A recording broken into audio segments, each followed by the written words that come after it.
అందరికీ నమస్కారం. నేను మీ గంటి ఉష. నా మిత్రులకి, శ్రేయోభిలాషులకి, సబ్స్క్రైబర్స్‌కి అందరికీ కూడా కృతజ్ఞతలు, శుభాభినందనలు. ఇంకొక ముఖ్యమైన విషయం చెప్పమంటారా? మీరు ఈ వీడియోని ఇప్పుడే వెంటనే సబ్స్క్రైబ్ చేయండి. అంతేకాకుండా ఈ వీడియోని చివరి దాకా చూడండి.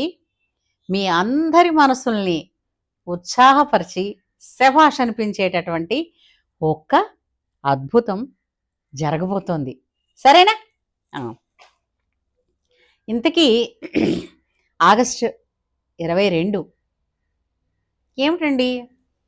ఆగస్టు 22 తాలూకు ప్రత్యేకత అంటారా? సినీ ప్రపంచానికి ఒక ధ్రువ నక్షత్రం పుట్టిందండి. ఏమిటా నక్షత్రం? అది మెగాస్టార్. ఇంతవరకు అటువంటి స్థాయిని ఎవ్వరూ పొందలేకపోయారు కదా. చెప్పాలంటే అతనేనండి.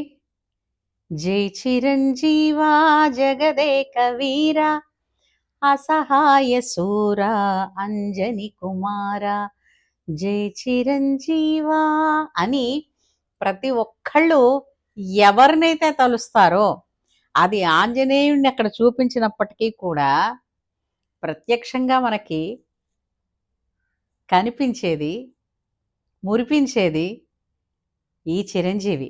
అవునంటారా? కాదంటారా? అసలు ఇది నిర్వివాదాంశమైన విషయం. అవునా కదా?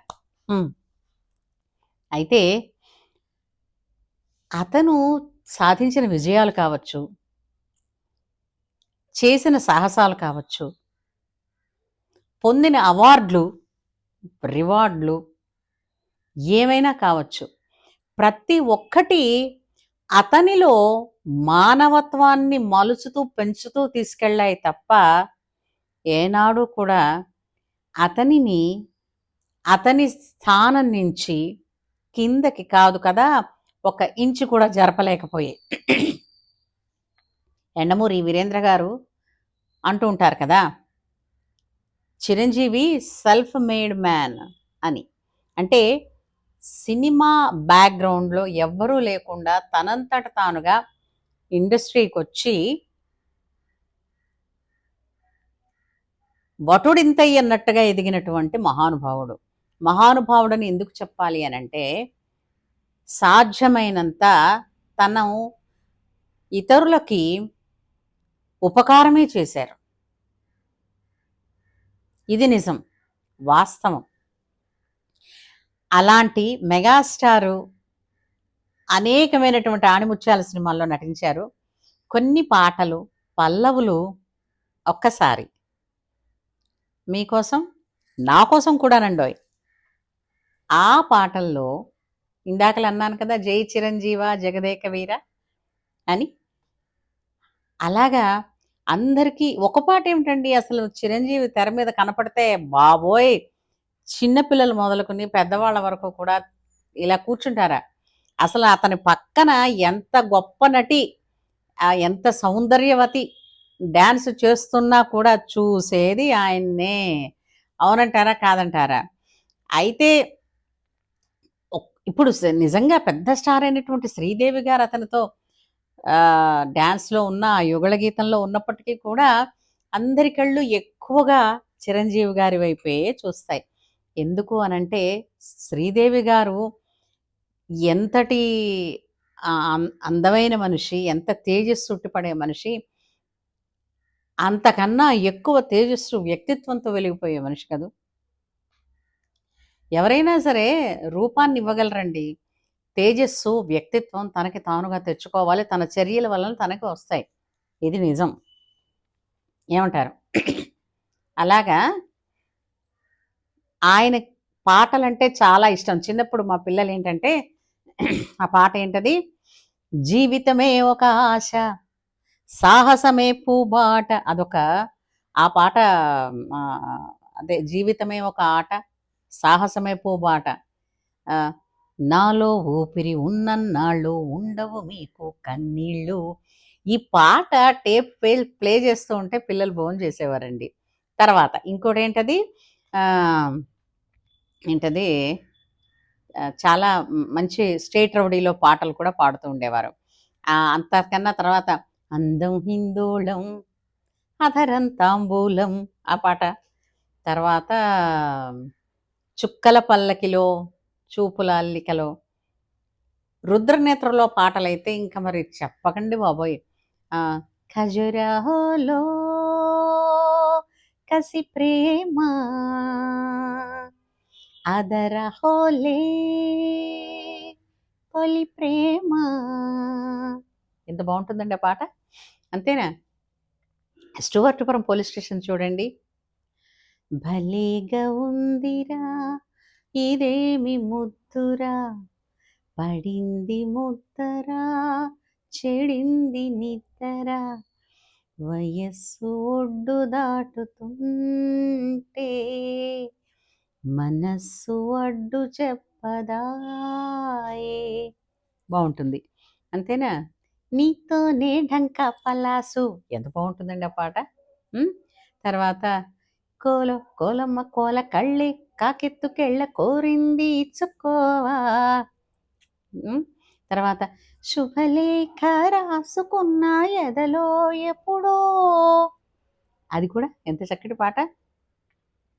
తర్వాత మెరుపుల్లా లా లా అత్తకి యముడు అమ్మాయికి మొగుడు అనుకుంటా సినిమా. సూపర్గా ఉంటుంది ఆ పాట. ఒకటా రెండా ఎన్నని చెప్పగలం. అతని విజయాలు కావచ్చు,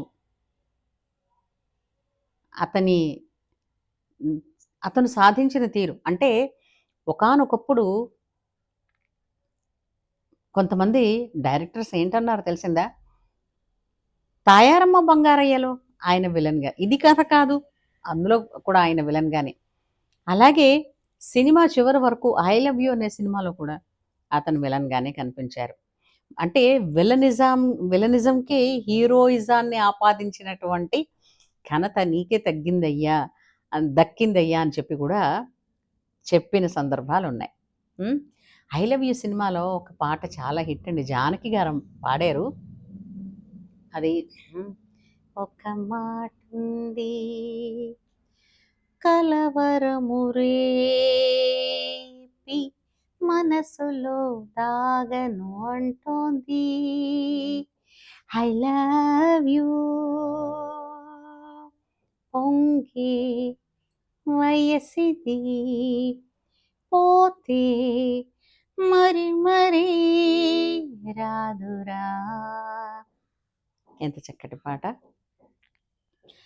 అతను చేసిన సినిమాల నుంచి ఎంతోమంది ఇన్స్పైర్ అయిన వాళ్ళు ఎంతోమంది ఉన్నారు. అతని గురించి అతన్ని ఒక దేవుడిగా ఆరాధించే వాళ్ళు ఎంతోమంది ఉన్నారు. అటువంటి మహానుభావుడికి పుట్టినరోజు సందర్భంగా, అది కూడా ఇది 70వ పుట్టినరోజు సందర్భంగా అతనికి నేను సమర్పించే అక్షర సుమ మాల. అందుకోండి మరి. ఏంటంటే తెలుగు సినిమాకు కీర్తి కిరీటం అనుకునే ఈ మొగల్తూరు మొనగాడు 1955లో మొగల్తూరులో పుట్టి, ఈ కుర్రాడు ఇంతింతై వటుడింతై అన్న చందాన ప్రపంచ స్థాయిలో ప్రజల హృదయ పీఠాన స్థిరవాసం ఏర్పరచుకున్న ఒక ఇంద్ర. చిన్నపిల్లలకు అతనే సూపర్ మ్యాన్. ప్రతి ఆడపిల్లకు హీమ్యాన్. స్వయం కృషితో ఎదగాలనుకునే వారికి అతనొక ఆచార్యుడు. ప్రతి బాధాతప్త హృదయానికి అతను ఆపద్బాంధవుడు. సినిమా ప్రపంచంలో మరెవరూ పొందలేని చేరలేని మెగాస్టారుగా సింహాసనం ఎక్కిన జగదేక వీరుడు. కొండవీటి దొంగగా, అడవి దొంగగా, మంచి దొంగగా, జేబు దొంగగా మన మనసులు కొల్లగొట్టిన మగమహారాజు. చిన్నపిల్లలు మొదలుకుని ముదిమి పెద్దల వరకు తన నాట్య, హాస్య, కరుణ, రౌద్ర ఇత్యాది నవరసాలతో ప్రజల మనసు లూటీ చేసిన స్టేట్ రౌడీ. ఆ స్థాయి నుండి గూండాగా, దేవాంతకుడుగా, మహానగరంలో మాయగాడుగా, గ్యాంగ్ లీడర్గా ఎదిగిపోతుంటే స్టువర్ట్పురం పోలీస్ స్టేషన్కు మొగుడు కావాలంటే కట్టబెట్టి ఈ దొంగ మొగుడే ఘరానా మొగుడుగా అతిలోక సుందరిని మెప్పించి శుభలేఖలు రాసి తన పదం జనపదం కావాలనే అభిలాషతో ఛాలెంజ్ చేసి మరీ తన ప్రగతిని ఎదుగుదలను ఓర్పుతో నేర్పుతో చెక్కుకున్న చంటబ్బాయి అండి. కోతల రాయుడు అన్నారు, ఇంట్లో రామయ్య వీధిలో కృష్ణయ్య అని కూడా అన్నారు. కాదు కాదు ఖైదీ అన్నారు. ఆ ఖైదీకి నెంబర్ కూడా ఇచ్చారు 786 అని. అయినా సరేనండి, విజేతగా నిలిచి అందరి వాడై అందరికీ బాస్ అయి అందరి కోసం రిక్షావాడై ముఠామేస్త్రై మంత్రి యారి వియ్యంకుడై తను సాధించిన విజయాలను మాత్రమే పంచుకుని అపవాదులను భరించి సహించి ఆత్మస్థైర్యంతో లేచి నిలదొక్కుని అవి ముందు తరాలకు పాఠాలుగా చెప్పే మాస్టారుగా అరాచక శక్తుల పట్ల విరుచుకుపడ్డ మృగరాజై కొదమ సింహమై వేటాడి తన బ్లడ్ బ్యాంక్, ఐ బ్యాంక్ సేవలతో ఎందరికో సహాయపడుతూ ఎందరికో ప్రాణదానం చేసి అన్నార్తిని తీర్చి ఊరట కలిగించిన డాడీగా, ఇచ్చిన మాటకు నిలబడ్డ స్టాలిన్గా, అవినీతికి అడ్డుగట్ట వేసే ఠాగూర్గా, అశేష ప్రజాదరణతో సాగిపోతూ శంకర్దాదాగా, వాల్తేరు వీరయ్యగా తెలుగు సినిమాకు స్వర్ణ యుగారంభం చేసే పునాదిరాయి వేసి ప్రాణం ఖరీదు తెలిసిన రుద్రనేత్ర ఈనాడు తన 70వ పుట్టినరోజు పండగ జాతరలాగా జరుపుకుంటూ ఉంటే శతమానం అంటూ ఇలాంటి వేడుకలు ఈ జనహితైషి 1000 ఏళ్ళు జరుపుకోవాలని, ఆ జరుపుకుంటూ ఉంటే చూడాలని ఉంది. ఆ వేడుకలలో మనము కూడా భాగం పంచుకునేట్టు శివుడు శివుడు శివుడు అని ఆ భోళాశంకరుడిని వేడుకుంటూ ఈ ఇంద్రసేనారెడ్డికి, మెగాస్టార్కి, ఈ చంటబ్బాయికి జన్మదిన శుభాకాంక్షలు తెలియజేస్తూ మెగాస్టార్ మెగా ఫ్యాన్స్లో నేను కూడా ఉన్నందుకు ఆనందిస్తూ శ్రీమతి గంటి ఉష. చిరంజీవి గారు, ఇది మీకు మీ జన్మదిన సందర్భంగా నా అక్షర సుమమాల స్వీకరించండి. శతమానం భవతి. ఉంటాను. చెప్పడం మర్చిపోయానండోయ్, చిరంజీవిని ఫ్యాన్స్ అందరూ ఉన్నారుగా, మెగా ఫ్యాన్స్ అందరూ కూడా ఈ వీడియోని లైక్ చేస్తారని, షేర్ చేస్తారని, ఇంతవరకు సబ్స్క్రైబ్ చేయకపోతే వెంటనే సబ్స్క్రైబ్ చేస్తారని కోరుకుంటూ వేడుకుంటూ మీ గంటి ఉష.